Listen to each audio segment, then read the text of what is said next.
tema da nossa mensagem, título da mensagem de hoje é a suficiência de Cristo contra a falsa espiritualidade. A suficiência de Cristo contra a falsa espiritualidade. Versículo 16 do capítulo 2. Ninguém, pois, vos julgue por causa de comida e bebida, ou de dia de festa, ou lua nova, ou sábados, porque tudo isso tem sido sombra das coisas que haviam de vir, porém o corpo é de Cristo. Ninguém se faça árbitro contra vós outros, pretextando humildade e culto dos anjos, baseando-se em visões, enfatuado, sem motivo algum, mas na sua mente carnal, e não retendo a cabeça, da qual todo o corpo suprido e bem vinculado por suas juntas e ligamentos, cresce o crescimento que procede de Deus. E morrestes com Cristo, se morrestes com Cristo para os rudimentos do mundo, porque, como se vivesseis no mundo, vos sujeitais às ordenanças. Não manuseis isto, não prove aquilo, não toques aquilo outro, segundo os preceitos e doutrinas dos homens, pois que todas essas coisas com o uso se destroem. Tais coisas, com efeito, têm aparência de sabedoria, como culto de si mesmo e de falsa humildade, e de rigor ascético, todavia não tem valor algum contra a sensualidade. Queridos, eu queria ler novamente o texto, agora na versão NVI. Eu tenho uma preferência particular pela a versão ARA, né? Cresci lendo a versão ARA, então sou muito acostumado, e a versão ARA é tida pelo menos pelos nossos professores lá do seminário, por muitos dos teólogos, como uma das versões mais fiéis aos originais. Então, por isso a gente mantém sempre o uso da versão ARA, né? Agora, a versão ARA, ela já é uma versão um pouco antiga. Então ela traz alguns termos, algumas palavras que não são mais tão comuns no nosso dia a dia.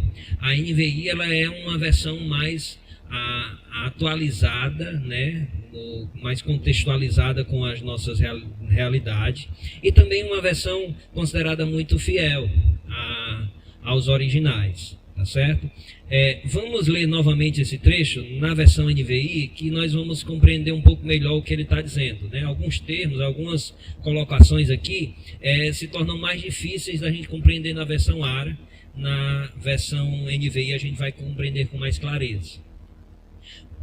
Portanto, não permitam que ninguém os julgue pelo que vocês comem ou bebem, ou com relação a alguma festividade religiosa, ou celebração de festa da lua nova, ou dos dias de sábado.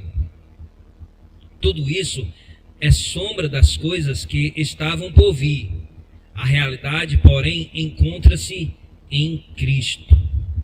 Não permitam que ninguém que tenha prazer em uma falsa humildade e na adoração de anjos os impeça de alcançar o prêmio.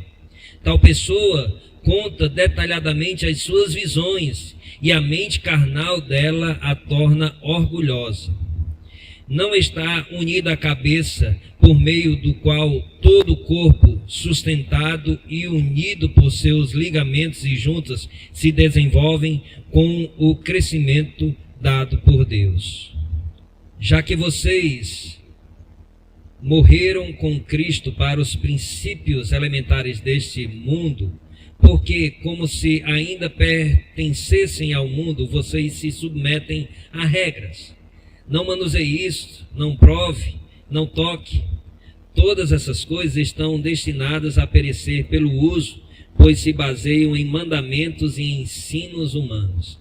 Tais mandamentos têm aparência de sabedoria, com a sua pretensa religiosidade, falsa humildade e altericidade com o corpo. mas não tem valor algum para refrear os impulsos da carne. Pode pegar aqui mesmo.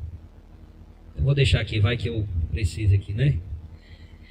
Fica um pouco mais claro de entender nessa versão, né? Nessa versão NVI, alguns termos que na área não são tão comuns para nós. Nós temos visto nessa série que Cristo ele é totalmente suficiente, né? E supremo sobre todas as coisas.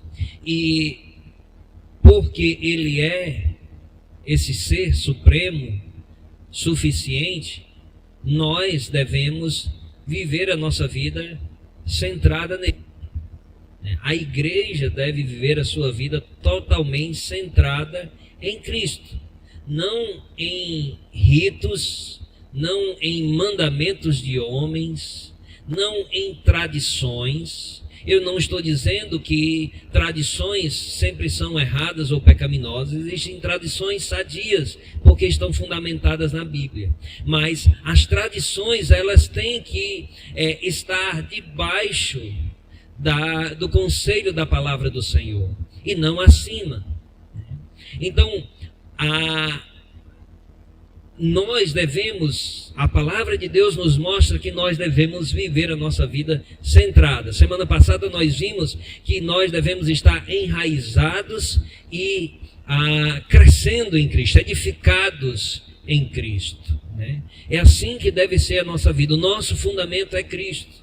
O nosso fundamento não é pastor, o nosso fundamento não é líder religioso, o nosso fundamento não é igreja, não é costumes, o nosso fundamento é Cristo. E nós precisamos ter isso bem definido nas nossas vidas, porque muitas vezes nós dizemos que o nosso fundamento é Cristo, mas nós nos apegamos a muitas outras coisas para estar direcionando a nossa vida cristã, né? Tenho falado aqui, nós nos apoiamos em muitas muletas, né? No meio evangélico, e nós precisamos tirar fora essas muletas. Nós precisamos lançar fora tudo aquilo que está além da palavra de Deus. Nós também não podemos estar aquém da palavra, né? Nós não podemos colocar nada acima da palavra, nem retirar nada da palavra. A palavra é a inspiração de Deus para as nossas vidas, né? Nós já falamos isso e acaba sendo redundante. É a palavra de Deus, né? Então nós precisamos entender que o que ela diz, o que ela revela, é nisso que nós temos que nos apoiar. E ela nos mostra em toda a sua história. A Bíblia é uma história única, nós podemos afirmar isso, a centralidade de Cristo, a supremacia de Cristo, supremo sobre tudo, e a suficiência de Cristo. Nós só precisamos dele. E colocar outras coisas, na verdade, se levanta como uma afronta à suficiência de Cristo. No trecho que nós lemos aqui, em resumo, nós vemos que em Cristo somos livres do legalismo e da religiosidade, ou da falsa religiosidade, né? Pois a verdadeira espiritualidade não está em regras externas, mas na união com Cristo. Vou repetir. Em Cristo somos livres do legalismo e da religiosidade, pois a verdadeira espiritualidade não está em regras externas, mas na união com Cristo. Amém? A verdadeira espiritualidade não está em regras externas. E é isso que Paulo está falando nesse trecho.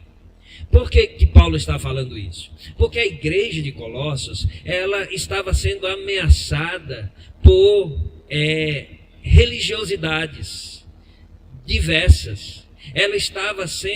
A supremacia de Cristo estava sendo atacada por religiosos que queriam impor as suas tradições na vida espiritual dos irmãos.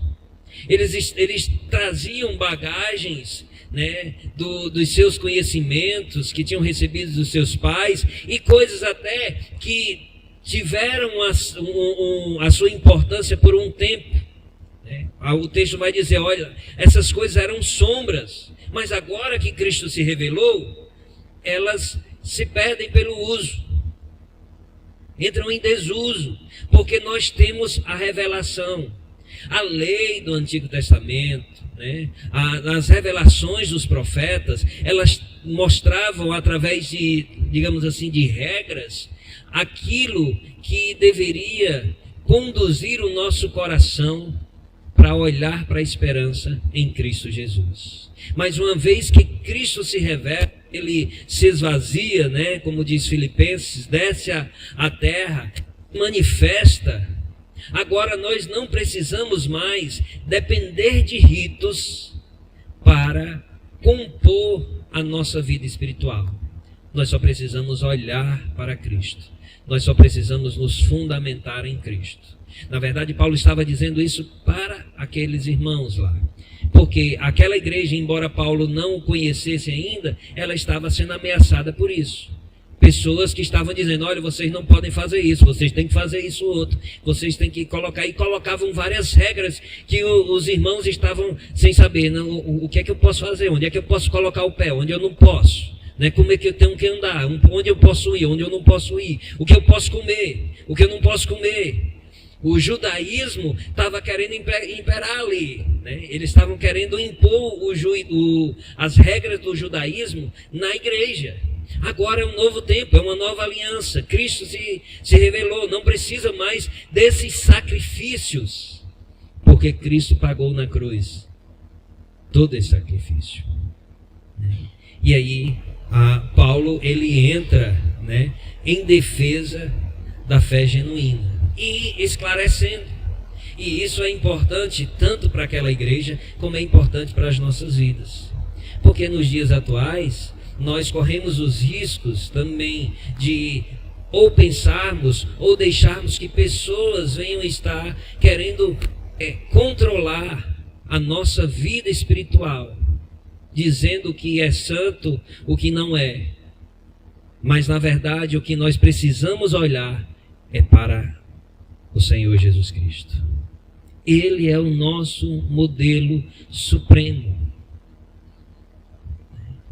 Então, aquilo que a Bíblia não ordena, aquilo que a Bíblia não cobra, né, que revela que Cristo não cobra, nós não podemos cobrar dos outros nem de nós mesmos. Não podemos. Os fariseus, eles eram uma religião, né, e depois acabou se tornando uma seita, que eles agiam assim.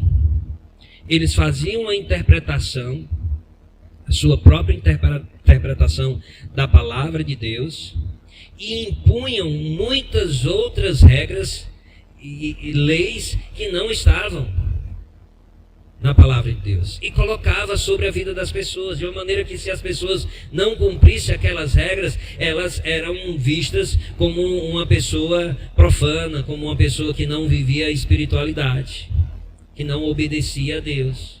E muitas vezes, né, Jesus denunciou e revelou que eles na verdade eram até hipócritas, porque além de pensar assim, não era só um problema de interpretação bíblica, era um problema também de honestidade, porque eles mesmos não viviam aquilo. Eles cobravam, além do que a palavra de Deus cobrava, coisas que nem eles viviam. E Paulo, ele está, mais uma vez, a palavra de Deus revela alguém se levantando aqui em defesa da fé genuína, da fé verdadeira.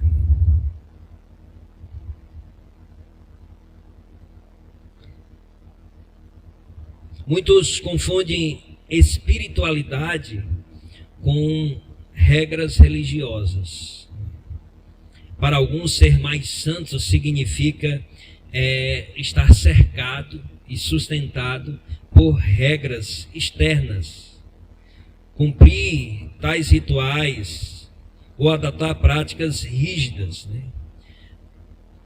O texto vai também falar um pouco mais na frente de experiências místicas, que nos dias atuais, de maneira talvez muito sutil, está cheia nas igrejas. Se por um lado nós temos aqueles que querem impor regras, por outros querem trazer uma espiritualidade fundamentada em experiências pessoais que não têm fundamentação bíblica.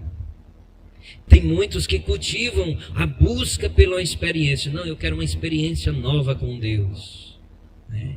E aí vão, se ajoelham, né? Eu já vi música dizer, não, eu quero um milagre inédito, ou uma bênção inédita, alguma coisa assim. Buscando esse tipo de espiritualidade. Não tem fundamentação bíblica e é combatida aqui também por Paulo. Vamos olhar para o texto, parte por parte aqui.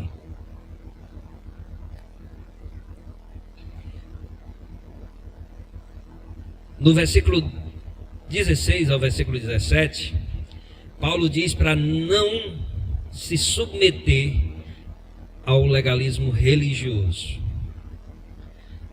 Na versão árabe diz: ninguém, pois, vos julgue por causa de comida e bebida, ou dia de festa, ou lua nova, ou sábados, porque tudo isso tem sido sombra das coisas que haviam de vir, porém o corpo é de Cristo.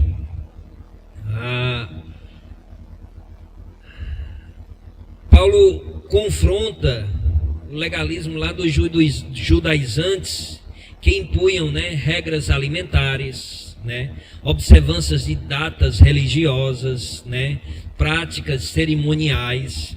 Ele chama tudo isso de sombra, algo temporário que apontava para Cristo. Mas ele conclui esse argumento no versículo 17. Ele diz que Cristo, o corpo já é de Cristo. Quando ele fala aqui do corpo, ele está se referindo, Cristo já é realidade. É como se você imagine aqui comigo, quando a gente está em um local e que a gente é separado de repente por uma parede aqui. Vamos imaginar aqui. Eu estou vendo a entrada aqui da igreja, mas eu não estou vendo quem vem. Tem uma luz e eu posso começar primeiro vendo a sombra. Eu sei que está vindo alguém. Eu sei que é uma pessoa. Mas eu não consigo identificar quem é a pessoa. As leis do Antigo Testamento, Paulo está falando que as leis, né, as profecias, elas apontavam para Cristo como uma sombra. Que aquelas pessoas que recebiam aquela revelação, elas não recebiam de maneira plena. Mas no momento em que a pessoa passa aqui, eu sei, não é o irmão fulano.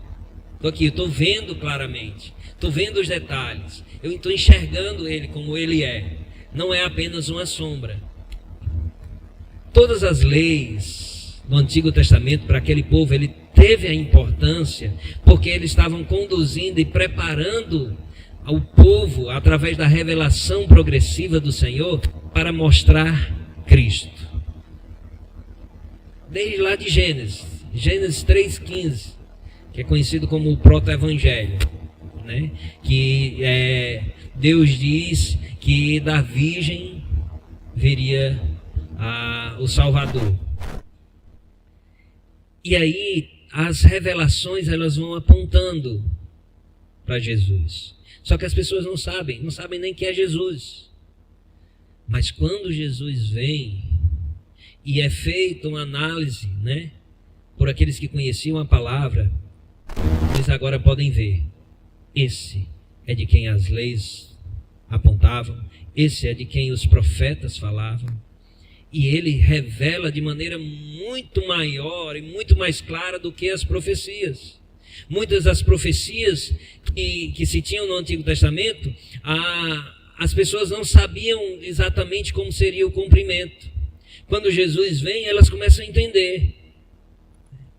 Eles começam a entender. Por exemplo, Jesus, depois que ressuscita e vai no caminho de Emaús, né? E aí, o que é que Jesus fala para aqueles discípulos no caminho de Emaús? Vocês não compreenderam, né? Tudo que tinha acerca, todos os escritos acerca, vocês não observaram que se cumpriram? Né? Não se cumpriram? Agora é realidade.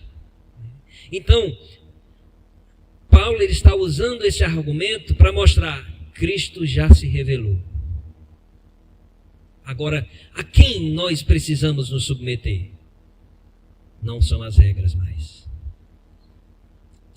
É a Cristo. As regras, as leis, elas não eram perfeitas. Elas estavam ali para mostrar a nossa imperfeição. Na verdade, elas não, o que eu quero deixa eu corrigir aqui, não é que elas não eram perfeitas. Você vai dizer, não está dizendo que Deus não falou de forma perfeita? Não é isso que eu quero dizer. Deixa eu corrigir. As leis não conduziam ninguém, não conseguiam conduzir ninguém à perfeição. Ninguém foi perfeito por causa das leis, porque ela revelava apenas o nosso pecado. É isso que eu quero dizer, que seja corrigido aí, né? As leis não conseguia conduzir ninguém à perfeição, porque nós não somos perfeitos, nós somos falhos, mas ela mostrava a nossa imperfeição, o quão pecador nós somos, né?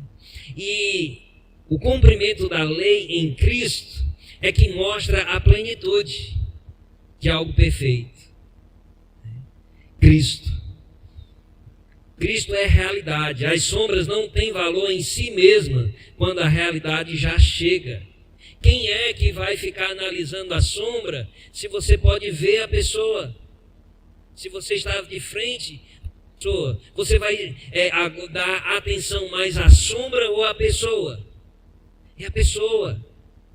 E Cristo já se revelou. Paulo está dizendo, olha, as leis, essas regras, elas tiveram a função de mostrar a sombra daquele que viria. Mas Cristo se revelou plenamente, né? O Verbo se fez carne. Nós vimos Deus, né? O João diz, olha, as nossas mãos pegaram, tocaram, nós vimos o Verbo da vida. Paulo, ele diz aqui em Colossenses que ele está antes de tudo, ele é supremo, ele é o próprio Deus. Augusto Nicodemos diz que voltar às sombras depois que Cristo veio é como preferir a fotografia em vez da pessoa real. Voltar às sombras depois que Cristo veio é como preferir a fotografia em vez da pessoa real.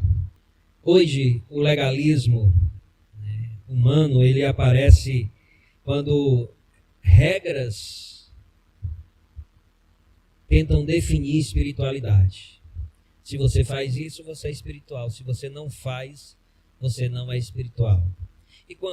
E entendam, irmãos, quando eu estou falando aqui, eu estou falando de coisas que não são ordenanças da palavra de Deus, que não são ordenanças do Senhor Jesus Cristo, mas que são vontades pessoais, que são percepções pessoais. Não, eu acho que isso não é certo, então ninguém pode fazer isso. E eu quero impor sobre a vida da outra pessoa. A aparência, ela não substitui transformação.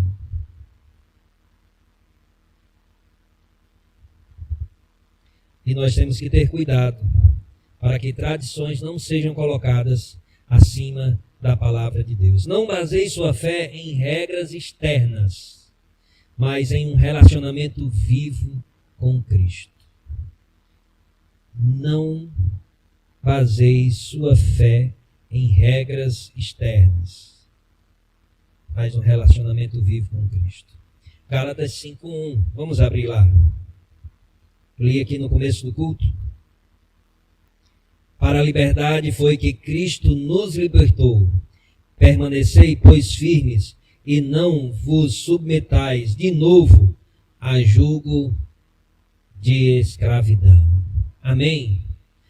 Irmãos, nós somos um povo privilegiado. Eu digo que somos privilegiados porque nós temos o privilégio de vivermos após a revelação plena de Deus. Muitos quiseram ter o conhecimento que nós temos hoje acerca de Deus. Muitos quiseram ter a revelação que nós temos hoje. Nós temos a revelação completa em um livro. Que assim Deus determinou e assim Deus quis e registrou para que nós tivéssemos pleno conhecimento de tudo. Hoje nós temos conhecimento de tudo que nós precisamos para um correto relacionamento com o Senhor Jesus Cristo. Santo. A Bíblia fala de tudo? Não, a Bíblia não fala de tudo. Porque ela não se propõe, Deus não tinha como objetivo que a Bíblia fosse uma enciclopédia. A Bíblia revela tudo o que nós precisamos para a nossa salvação, para o relacionamento com Deus. A Bíblia revela Jesus, como Ele é e como nós devemos nos relacionar com Ele. Versículos 18 a 19. Não se deixe enganar por falsa espiritualidade. Diz assim: quem se faça árbitro contra vós outros, pretextando humildade e anjo, andando em visões, enfatuando sem motivo algum na sua mente carnal, e não retendo a cabeça, do qual todo o corpo, suprido e bem vinculado por suas juntas e ligamentos, cresce o crescimento que procede de Deus. Quem se faça de árbitro contra vós outros, deixe levantar juízo. Árbitro para dizer que é santo, é profeta. Sabe quem é o árbitro do Senhor? Sabe qual é a legislação das nossas vidas? É a palavra de Deus. Nós não podemos imperar sobre as vidas. E nós também não podemos ser essas pessoas sobre a vida de outros. Porque, às vezes, cristãos, tempo na caminhada, querem mostrar verdade, pondo práticas. Verdadeira humildade não se manifesta assim. Se manifesta em conselho por amor. Se traduz em atitudes práticas, de discipulado. Vida na vida. Não de impor. Julgar. Isso não é espiritualidade. É uma falsa espiritualidade. Nesse trecho, Paulo também denuncia o misticismo, Ele fala, olha, de culto aos anjos. Alguns que querem ser mais espirituais, trazendo experiências diferentes, novas. Há alguns anos atrás, já décadas, a gente meio que passou por isso.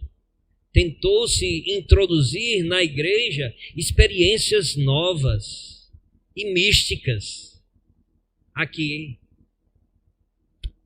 se passando como uma espiritualidade. E quem não experimentava aquilo não era espiritual. Profecias foram lançadas porque a igreja decidiu ficar alicerçada na palavra. A Bíblia diz, a Bíblia ensina, senão anátema, considerado maldito. Porque ficavam buscando experiências sobrenaturais, orações, clamando por coisas novas. Aqui nos Colossenses era culto aos anjos. Nos dias de hoje, tem muitos que querem para algo novo. Jesus? São práticas diferentes. Na verdade, estranhas à palavra de Deus. Isso tentando aparentar espiritualidade. Espiritualidade, experiências tidas como sobrenaturais. Espiritualidade é vida santa, seguindo os preceitos da palavra do Senhor. Às vezes pessoas fazem oração, entram em transe, mas aí é mentiroso, é mal pagador, é corrupto, é agressivo, é muitas outras coisas. E aí quando está na igreja, é uma espiritualidade. É os olhos fechados em todo o tempo. Não são coisas externas assim que mostram a espiritualidade. Espiritualidade é vida santa. É obedecer ao que o Senhor Jesus nos manda. E nós temos os evangelhos, as próprias palavras do Senhor Jesus nos mostrando como proceder. Essas pessoas se achavam espiritualmente superiores, mas Paulo diz que elas são orgulhosas e são desligadas da cabeça de Cristo. Tem muita coisa, faz muita coisa, só não está ligada a Cristo. E a gente viu aqui no versículo 19: todo o corpo, suprido e bem vinculado por suas juntas e ligamentos, cresce o crescimento que procede de Deus. Nos faz lembrar lá Efésios, semelhante ao que tem lá em Efésios capítulo 4. A verdadeira espiritualidade se traduz na vida da igreja, vivendo de acordo com o que Cristo nos manda. E aí cada um faz a sua parte, bem vinculado, pelo auxílio, lá em Efésios diz, pelo auxílio de toda junta, vai crescendo. Versículos 20 e 22. Não volte à escravidão de práticas humanas.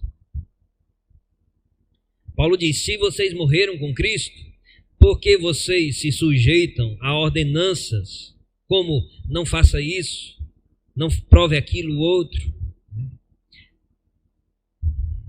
Paulo diz que nós morremos com Cristo para os princípios desse mundo, para as regras dessas religiosidades. Então, nós precisamos compreender isso com clareza. Essas regras são humanas, temporárias e não têm valor eterno. Isaías 29:13. Vamos abrir lá. A falsa religiosidade se comporta assim. O Senhor disse, visto que este povo se aproxima de mim com a sua boca e com os seus lábios me honram, mas o seu coração está longe de mim, e o seu temor para comigo consiste somente em mandamentos de homens que maquinalmente aprendeu. Amém? Vamos ler de novo? Visto que este povo se aproxima de mim com a sua boca e com os seus lábios me honram, mas o seu coração está longe de mim, e o seu temor para comigo consiste somente em mandamentos de homens que maquinalmente aprendeu. São coisas decoradas. É uma vida que aparentemente é cristã, mas na verdade é uma vida decorada. É uma espiritualidade decorada. Não faço isso, não faço aquilo porque eu sou crente. Não, eu não faço, eu não vou para tal canto porque eu sou crente. Mas por quê? não entende que se eu faço ou deixo de fazer alguma coisa, é porque eu sou de Cristo. E mais uma vez eu repito, né, uma frase que eu gosto de, para conduzir a minha vida: os motivos importam. As motivações pelo qual eu faço uma coisa ou deixo de fazer importa. É por causa de Cristo ou é por causa das pessoas? Eu faço isso por causa de Cristo ou porque eu quero transmitir uma santidade que no dia a dia eu não tenho? Por que ao cantar aqui eu levanto as minhas mãos, eu fecho os meus olhos? É por causa que eu estou louvando ao Senhor? Ou é porque que eu quero que os irmãos me vejam com a postura de um crente, um grande crente?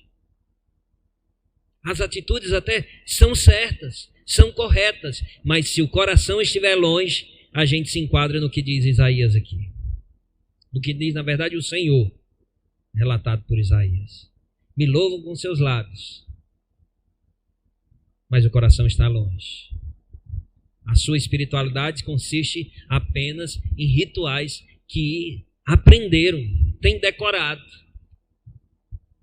Só tem decorado.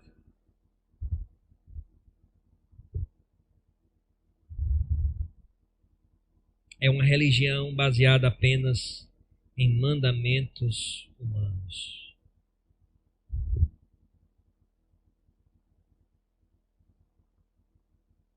Regras externas, elas podem controlar comportamentos, mas não transforma coração. Quem transforma coração é Cristo. A nossa maneira de viver será santa e será demonstrada para as pessoas, isso de maneira autêntica, se eu estiver ligado a Cristo, se eu estiver me relacionando com Cristo, se eu estiver me debruçando na sua palavra, se eu estiver diariamente ouvindo a voz do Senhor, ouvindo os conselhos do Senhor. Você acha importante ler a Bíblia todo dia? Acha realmente necessário ou acha que não precisa? O que é que você acha? Olha, por muitas vezes, eu me enchi de mim mesmo. E não, essas coisas não me afetam mais. As coisas desse mundo não me afetam mais. A minha vida foi na caminhada cristã. E isso às vezes nos leva, isso é o orgulho, nos leva a pensar, não preciso ler a palavra de Deus todo dia. Quando der certo, nos cultos, tá bom.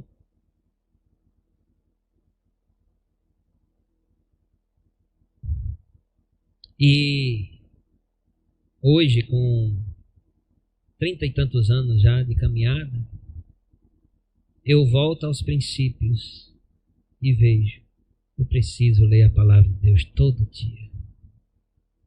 É o meu Senhor, Ele determinou que essa é a maneira de Ele falar ao meu coração. Ele pode falar de outras formas? Pode falar através de uma canção, pode falar através de pensamentos.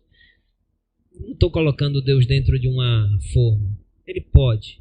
Mas havia, digamos, a gente está falando de liberdade de regra, né? Mas a via de regra santa é pela palavra.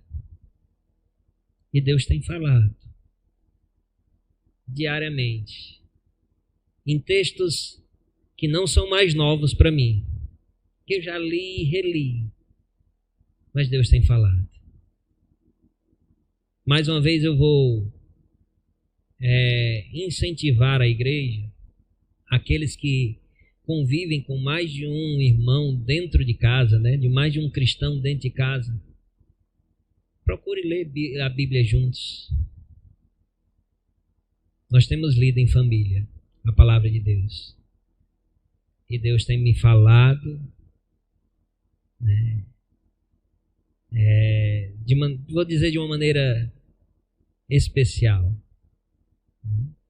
de maneira nova, de poder ler a palavra de Deus com minha família. Minha esposa, minha filha, a Sara ainda não acompanha, mas nós estamos lendo juntos.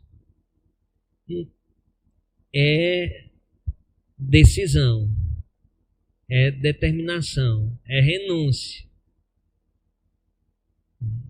Mas nós estamos lutando para não deixar essa prática se esvair com o tempo, para não ser só algo momentâneo. Pela graça do Senhor, a gente já está com alguns meses assim. E eu oro para que o Senhor mantenha. Nós oramos juntos todos os dias para que o Senhor mantenha essa prática no nosso lar, né? Nos conduza a manter isso. Eu preciso ouvir Deus para que eu possa viver conforme Deus. Porque senão eu estou correndo o risco de ser conduzido por outras coisas que não sejam o Senhor, que não seja o nosso Deus. Centralidade da palavra de Deus, centralidade de Cristo.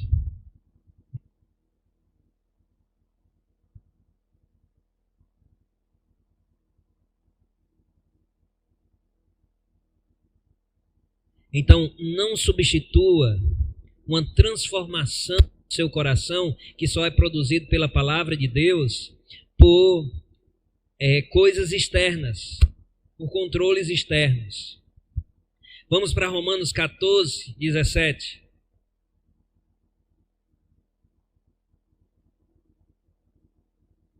Falando contra essas regras, Paulo diz: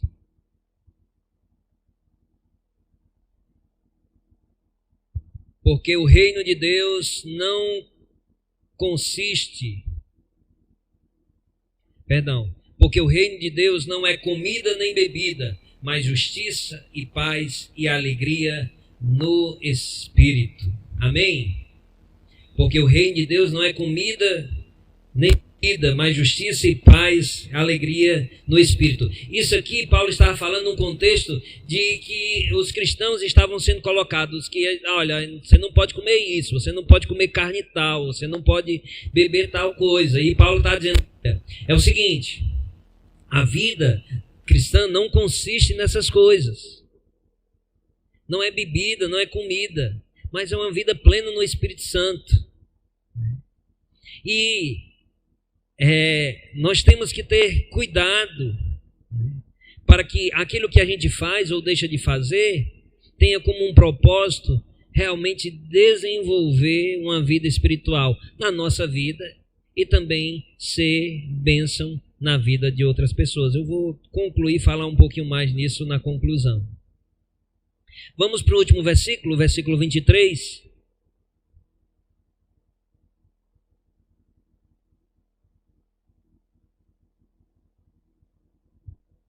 A inutilidade do ascetismo sem Cristo. Ascetismo, ele significa o negar prazeres físicos para tentar alcançar uma santidade.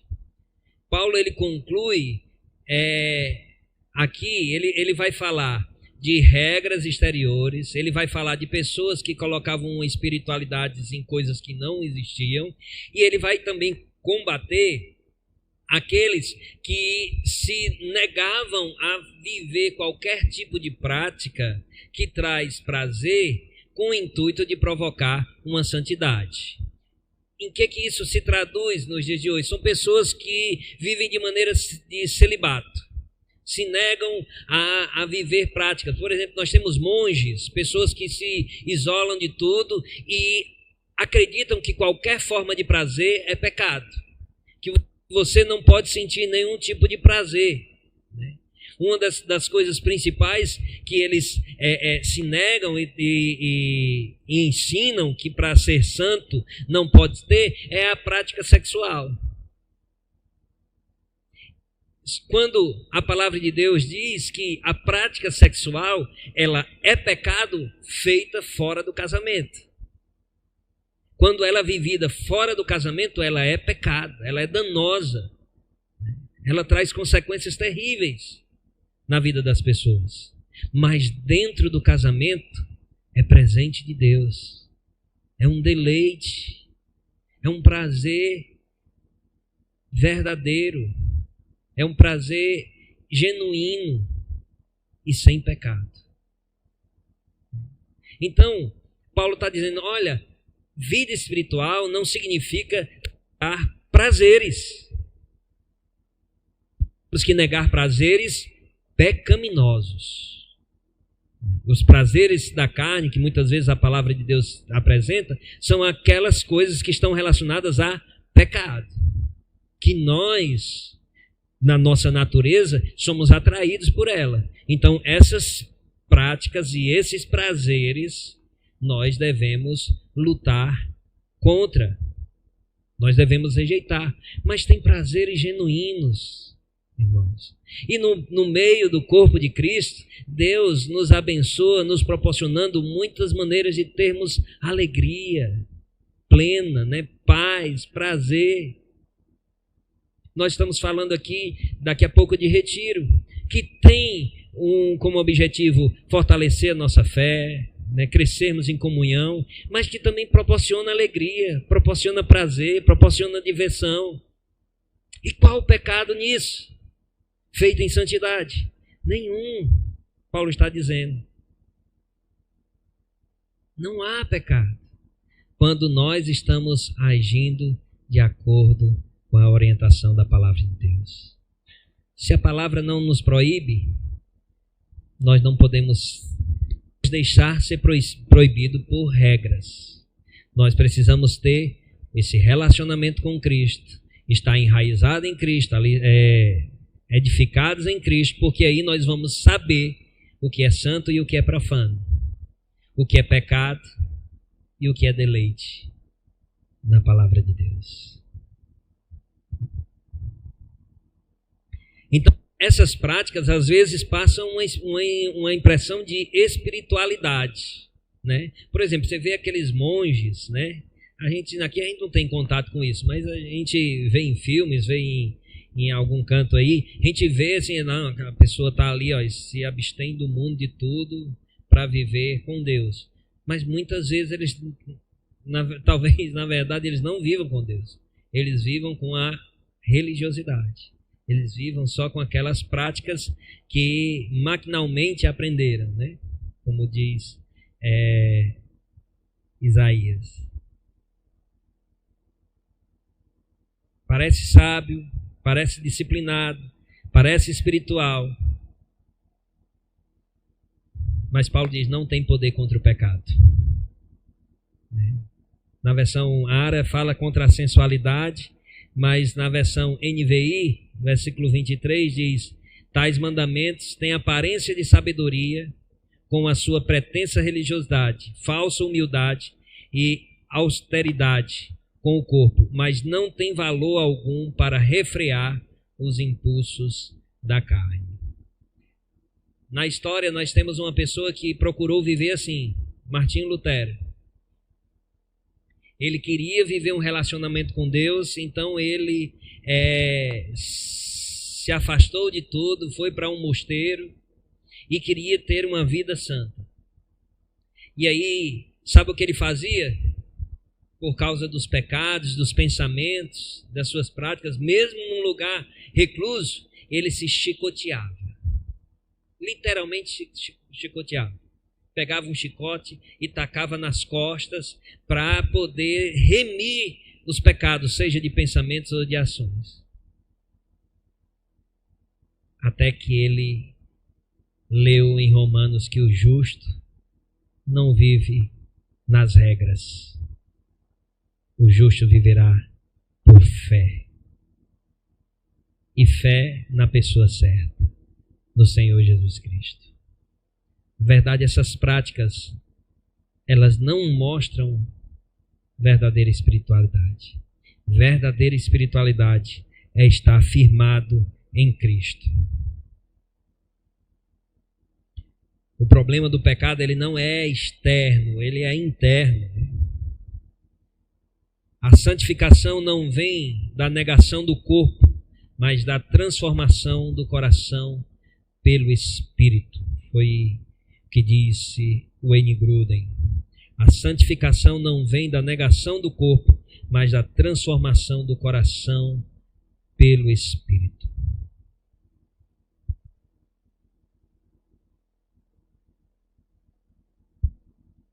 Paulo nos chama a abandonar aqui nesse texto 3 perigos: o legalismo, o misticismo, experiência sem Cristo, e o esforço humano sem Cristo também. Ele nos chama a uma vida centrada em Cristo, fundamentada na graça do Senhor. Nós somos livres. Nós não precisamos mais viver constrangidos, sufocados, mas descansamos nos braços do Senhor. Paulo nos chama para uma transformação de dentro para fora, não de fora para dentro. É de dentro para fora.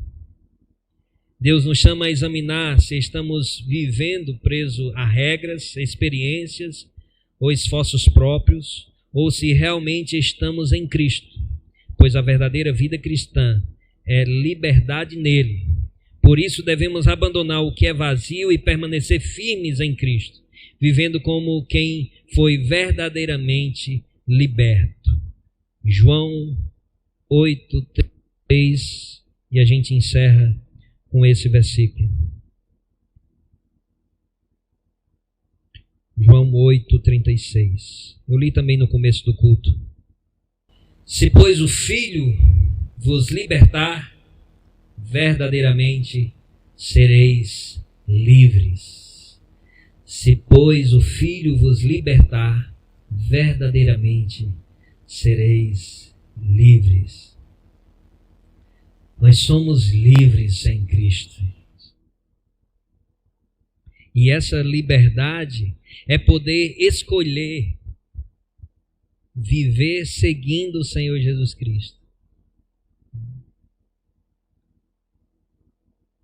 Queridos, eu quero concluir também deixando claro que o que a palavra de Deus nos ensina aqui não é uma vida desregrada, não é uma vida libertinosa.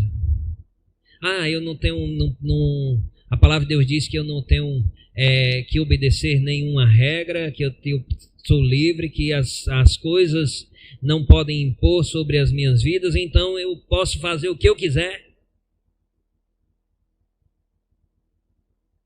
Você deve fazer aquilo que Deus quer.